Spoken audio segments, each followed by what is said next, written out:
Well, hello. It's windy day.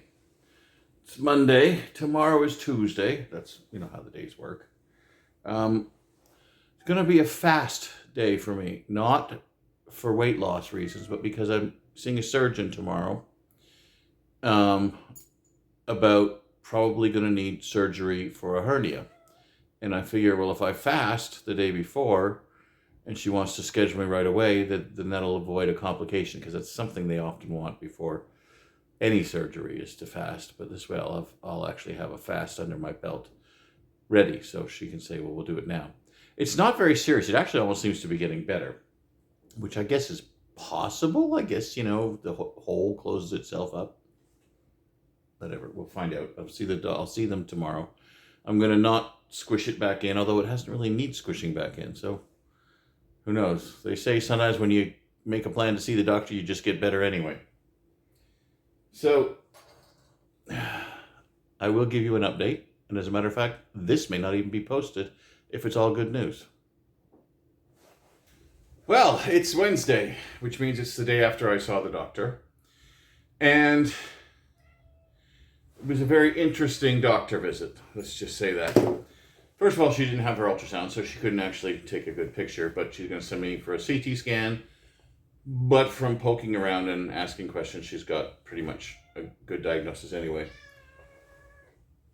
The answer is, this is Daisy, it's not an urgent matter. That's number one. But it is a matter that needs to be dealt with. So, and she said that the correct procedure at this point, with a recurrence of a hernia in someone my size, would actually be gastric bypass surgery, which is a step that I didn't want to take just for weight loss. And then she talked about my weight loss because she noticed I had lost weight. And I told her my plan to lose an additional 50 pounds by a camping trip. She wanted to know when the camping trip was. I told her. And so she says that she's going to do the CT scan. And if anything comes up on that needs urgent, then she'll change everything.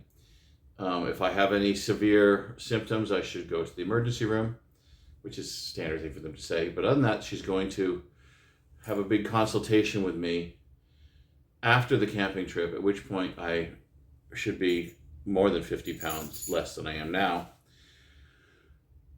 And at that point, it is likely she is going to advise and schedule gastric bypass surgery. Basically, she said that it's a complicated enough thing she's got to do anyway. That's number one. Number two is that I'm likely to get a recurrence of hernia unless they do the gastric bypass.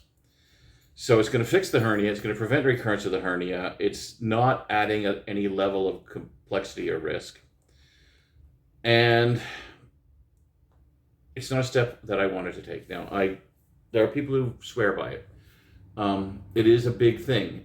You're shrinking your stomach very small. Your stomach is like a big bag the food goes into originally, and you're shrinking it quite a lot, like a huge, this is the bag, this is the do bag. Then you're also usually redirecting your digestive system to bypass a lot of the digestive system. So not only you're eating less food, you're getting less stuff out of the food. So it's a big step, and it's a real big lifestyle change commitment to do it properly. I mean, your meal sizes basically cannot be more than 4 ounces by volume. So that's like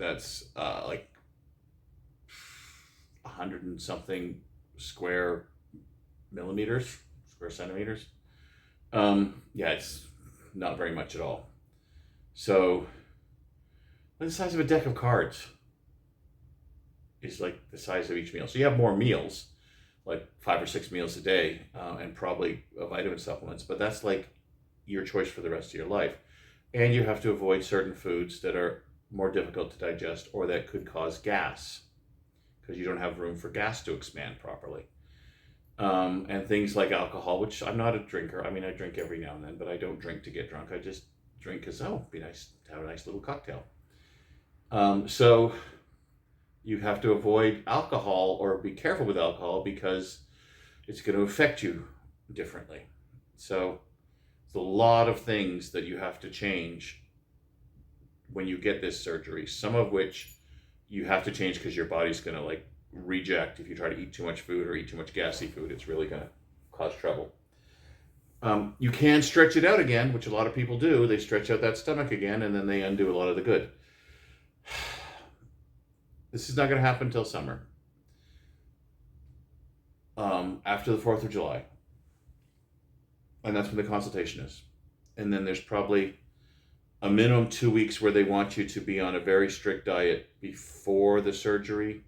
Is to do things like get fat deposits off your insides. So if that's what happens, that's what happens. It seems that it's likely to happen, and that's going to really change the journey a lot. It wasn't the way I expected the journey to go, and the journey isn't going that way yet, but it just really looks like that's what's going to happen. So I'll give you an update. It's only Wednesday. I will give you an update on Saturday. Anything new comes up in the meantime, I will let you know. And continue taking care of yourselves. And you know what? I'm going to go in the middle now. Like, share, and subscribe. Please, please share. It's a big thing. I am reaching some people. I can tell from the comments that some people are appreciating the support that they feel, knowing that they're not alone on the journey. If you know anyone on a similar journey, share it with them. Don't force them. I know that I hated people throwing advice at me and stuff. And I think that's part of the psychology of weight loss that doesn't get delved into a lot. It's not easy to help someone because it becomes nagging very quickly. All right, that's enough for now. Good morning. We made it to Saturday, or I made it to Saturday, and you're watching, so you at least made it to Saturday. So I gave you the update, what's happening in the potential future. The weight, only a 2-pound loss, 4964, sorry. Now the reason for that, shake your finger at me and you're, at me, not at you. So the food bank gave us a bunch of cheese. Cheese in itself isn't that bad. It's protein, it's fat, but it's still mostly protein. They also gave us snack crackers. Now, snack crackers are one of my kryptonites from long, long ago, from childhood. There's even a story about it. I'll tell you the story. I ate my brother's chemistry set when I was very small, and they didn't know what chemicals I ate. They didn't know which ones were terrible. Well, they knew which ones were terribly dangerous. They didn't know if I ate them. So I got my stomach pumped. I was very, very young. And I came home from the hospital with my mom, who went over to the neighbor, and the neighbor had snack crackers. And I ate a ton of them because, of course, my stomach was completely empty. And ever since then, they've been kind of my weakness. So we got some snack crackers and we got some cheese, and you can combine the two wonderfully. The cheese is, it's a lot of fat, so you can't have too much of it, but it's not inherently bad because it's mostly protein.